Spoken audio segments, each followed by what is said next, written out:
Good Morning Business, le débat.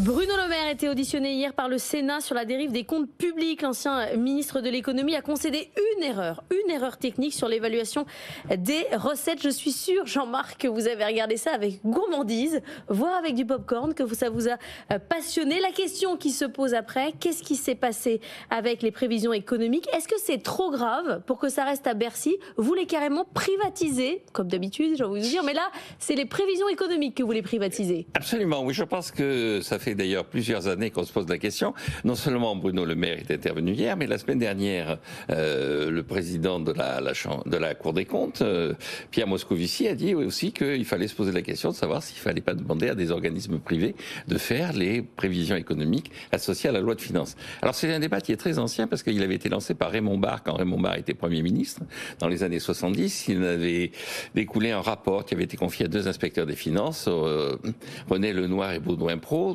Et de ce rapport était issue l'idée que sur les prévisions économiques, on pouvait compléter la compétence administrative, notamment de l'INSEE, de la direction de la prévision, par des organismes de conjoncture économique. C'est de là qu'est issu Rexecode et l'OFCE.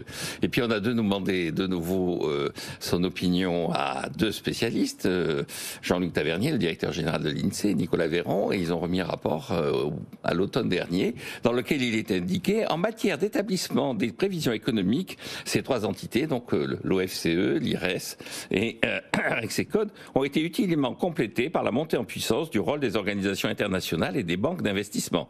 L'écosystème qui en résulte nous semble fonctionner de manière satisfaisante, avec un pluralisme encore supérieur à ce qui semblait possible à l'époque du rapport Lenoir-Pro. Donc, l'administration se défend en disant surtout touchez à rien. Nous, on va continuer à faire nos prévisions. Tout va bien, l'écosystème est parfait. Ne réagissons pas. Moi, je pense qu'il faut réagir et il faut passer, comme d'habitude, la Manche pour aller voir ce qui se passe au Royaume-Uni. Qu'est-ce qui se passe au Royaume-Uni depuis 1998? Le système qui a été mis en place est un système de mise en concurrence d'un certain nombre d'organismes. Il y a 29 entités d'entreprises et puis il y a 13 think tanks qui contribuent à fournir des informations au Trésor et ces organismes sont rémunérés sur la base de l'écart entre la prévision qu'ils font et la réalité observée. Donc ils ont intérêt à être performants puisque rémunérés par l'État. Ils sont rémunérés par l'État, ils ont un contrat avec l'État et l'État les rémunère. Celui qui se plante, il gagne rien. Exactement. C'est-à-dire si vous avez du salaire au mérite. Ok. Si vous trouvez le bon taux, à ce moment-là, vous avez le maximum. C'est gagné. Et puis après, vous avez pouvez faire des paris comme ça. Et puis à la fin, vous êtes plus du tout rémunéré. Et à partir de là, le Trésor mouline tout ça et donne une prévision. Il analyse d'ailleurs, il explique le type de moyenne qu'il met en place, la moyenne géométrique, la moyenne arithmétique. Il dit voilà quelle est la prévision économique sur laquelle nous allons établir le budget. Et donc je pense que en France, il faut s'engager vers le même type de procédure, c'est-à-dire l'Office statistique britannique, l'équivalent de l'INSEE, ne fait pas de prévision économique, il fait quasi exclusivement de la statistique, un peu de temps en temps des analyses, mais il fournit des chiffres. Ensuite, ce sont des institutions privées qui travaillent sur ces chiffres et qui font des prévisions économiques et des analyses économiques. Et après, la concurrence se joue et on a le bon résultat. D'accord, mais je prends la défense de Bruno Le Maire. Il a raison, il ne s'est pas beaucoup planté dans l'histoire. C'est-à-dire que quand on regarde les plantages, il y en a eu deux. Le Covid est là, ça fait pas beaucoup. Oui, effectivement, je ne suis pas totalement d'accord avec Jean-Marc. D'abord, c'est le but de notre rencontre quotidienne, Jean-Marc. Objectivement, quand vous regardez, prenez l'année 2023, il a tenu contre vents et marées avec son pourcent. Et il y a plein d'instituts en tout genre qui avaient révisé à la baisse pendant l'année, qui se sont plantés à l'arrivée. Quand je regarde effectivement la séquence sur le long terme, je me souviens, il y a pas mal d'années, quand on avait la prévision du gouvernement pour la prépa, c'est important la prév de la croissance de l'année suivante, parce que ça va déterminer ce qu'on peut faire avec le budget, ce qu'on peut en espérer. On savait presque mécaniquement que de toute façon, il nous avait mis 100 points de base ou 150 points de base de trop par rapport à la réalité. Depuis quelques années, c'est quand même beaucoup moins le cas.